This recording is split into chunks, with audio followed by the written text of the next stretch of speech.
Katy Perry live streamed her entire weekend to promote her new album, Witness, and people have a lot of things to say about that. And Katy actually, for her part, had probably the most to say. We learned a lot about her in her session with a therapist. We're gonna get into that, but first, a little background on what exactly went down this weekend. In a publicity stunt that seems inspired both by documentary and by Shiba Inu puppy cams, Katy Perry is live streaming her entire weekend on YouTube. Apparently the aim is to promote her new album, Witness, so it's thematically appropriate, and the content has so far included an intense, tearful therapy session. I watched the entire therapy session. It was with Dr. Siri Satnam Singh, and he is the host of the show on Viceland called The Therapist. Katy and him really got into it. She talked about her struggle with herself as Katherine Hudson and then Katy Perry. Katherine Hudson is her given name at birth, and then Katy Perry is her pop star name, her relationship with her family, her romantic relationships, and also about with some suicidal thoughts. So let's take a look at that right now. We've been there. Did you ever have some bouts to where Katy just didn't want to go on? Yeah, I wrote a song about it. Okay. That's what I guess I do. That's how I process, is I write songs. And you get rid of those feelings, those uncomfortable feelings. Some of them don't come out fully, and that's why I still do the work. Which song was that? What lyric comes to your mind? By the grace of God. Okay. Can you say a few of those lyrics?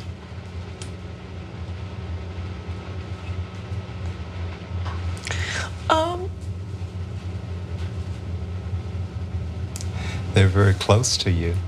They're very close. They're heartfelt. It's hard, like I say, I get on tour. Okay. And it's hard because I'm ashamed. Oh. Because of course, Katy Perry's so strong. We're talking to Katherine, she's sitting back. So the whole interview shots and the whole live stream, it's very raw, it's very personal. I think that that's something that she was sort of trying to move towards and sort of take a look behind the curtain of celebrity. She said in the therapy session, that's the point of this whole thing. If people can see I'm just like them, they can dream just as big. I wanna get a reaction from you, Amir, but first I wanna go over to Sophie, who is our associate producer and just like the best gal ever. You guys haven't met her yet, but Sophie, I thought this was a little strange. I didn't understand why she was live streaming her whole thing, but you say that you got it, you understood. How would you break it down? I do understand, because I guess she wants to relate with her audience about how she's a person as well, and she was born as Katherine Hudson, so she also has feelings of real ordinary people before she became big. And I think because she doesn't have time for herself anymore, she just wants to show people, like, show them who she is so she could finally really reveal herself as her true self instead of just being this big superstar Katy Perry. Okay, so follow-up question to that. Do you think that maybe it has something to do with the fact that the rollout of the Witness song, the songs from Witness, like Swish Swish and Chained to the Rhythm and Bon Appetit, a lot of people were like, what's going on with Katy Perry? A lot of people that are not her core fans were like, wait, this is Katy Perry now? I don't get it. Do you think that part of the live stream had to do with her wanting to really be, no, this is really my authentic self? I think that this was sort of a little bit of damage control. I think so, because it's probably because she might have an identity crisis, and the name of the album is called Witness, so she wants people to witness her true self, and live streaming this weekend will probably be just a glimpse of like her life and like what she does. Like people were watching her sleep, and that's her true self in the most vulnerable state. Yeah, you said that watching her sleep, Amir, that was really powerful for you. Yeah, it was. Just watching anyone sleep. It actually, now that I think of it, How many people do you watch sleep? So many. I watched you sleep. Creepy garbage over man. The weekend. I knew that he would. Like you would be the sort of person that would be like, you know, like Casper was in on it. Casper, don't you bring my dog into this? He doesn't. He's not as loyal as you thought he was. Yeah, okay, look, you watched Katy Perry sleep, you thought it was moving. It was, because there's something about watching a person sleep that just really humanizes them, I think. And it makes, it like brings them down to earth and just kind of humbles them. Isn't that like the whole point of what Kanye's music video is about? Look at all these sleeping celebrities. No, no, that's a very good point.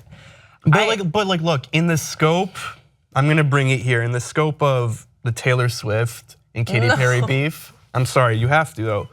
She's really fucking crushing it, and she's really— Katy? Yeah, and she's really defining herself, and the ball is in Taylor Swift's court at this point. Well, I mean, the ball isn't. You would never see Taylor crying like that on a show, like really opening herself up so raw like that. Oh, come on. She's offering a level of access to herself that like people crave. They want that. They can't, I don't think they can stand the, just like the whole polished thing that like Taylor Swift has going on. Or maybe there are people that like that. Well, first of all, to your point about Taylor Swift, the ball's in Taylor Swift's court, it absolutely is. And some people are saying that Taylor Swift already clapped back because as the clock neared midnight on Thursday, pop music fans around the world readied themselves for Katy Perry's 5th studio album, Witness. Little did they know that the singer's rival, Taylor Swift, would swoop in at the last moment to steal Perry's thunder by releasing her entire back catalog on streaming services that same night. That's right, Taylor Swift's music is now available on Spotify, Apple Music, and Tidal. And a lot of people are saying that this was absolutely to slight the release of Katy Perry's album. One person said on Twitter, @Dominic Scott, I aspire to be as petty as Taylor Swift releasing her discography for streaming the weekend Katy Perry's album This drops. is the classic myth of like man versus machine. Taylor Swift is the machine, she's the corporation, and Katy Perry has positioned herself as like the person, the human that's up against this whole thing. Okay. It's like John Henry. Did you ever read about John Henry? I did not. I don't know who that is. You're lost. Sounds like a made up name. He was just a little baby and he was born on his daddy's knee. And he competed against this machine that was drilling through a mountain.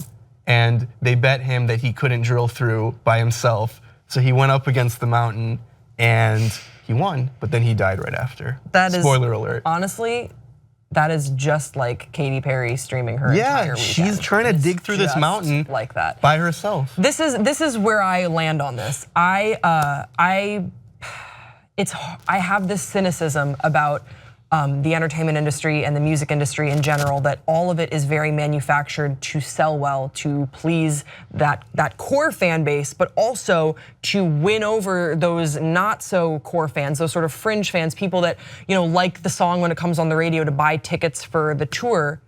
And while I think that Katy Perry is an incredibly gifted songwriter and performer, and her heart seems absolutely pure and golden, it's hard for me not to imagine that there wasn't some sort of a research and development meeting at her record label, sitting around a table and like, all right, Katy, like people are making memes about your SNL performance. People don't understand the haircut. People don't get this. Why don't we just strip it back and you can do this? That way your tour will sell better. Now, I don't want that to sound like I think that Katy Perry is a malicious person, or necessarily that Taylor Swift is a malicious person. And this is, by the way, grace language for if you are malicious, you clearly have little, snake fingers. I just think that it's hard for me to buy this as a totally authentic and raw moment. I think there were raw moments there, and I think that her explanation of her hair made a lot of sense. She was saying that she cut her hair and she addressed that people were making fun of her for her hair.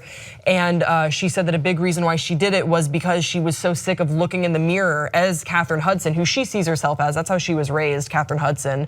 Like Kate Hudson. Seeing, okay. It's just funny, I thought I should bring that up. She goes by Kate Hudson, and she had an amazing movie career in like 2005. So, no, I mean, maybe still now, who knows, we'll see. So she said that she was so sick of looking in the mirror and seeing Katy Perry as this person that she didn't fully identify with, as this sort of, Beyonce, Sasha Fierce sort of thing. And so that's why she cut her hair, and now she feels like she looks stupid, or she's just trying to be more authentic. But there's not a lot that's authentic about the music industry, and so this. It's all about personas. Yeah, and I think that, but I get her at the same time. So I don't really know where I land on this, but for people to be like, wow, like this was so raw and so brave, I was like, dude, this was a measured decision that a whole bunch of people voted on her team, that they thought would sell very well, that would make headlines so that people like us would talk about it. And I don't think that that's necessarily wrong, because I think she was being misunderstood. Her SNL performance, people were like, what is happening to Katy Perry? One of the memes that I saw on Twitter was, whichever the demon that was possessing Miley Cyrus is now in Katy Perry.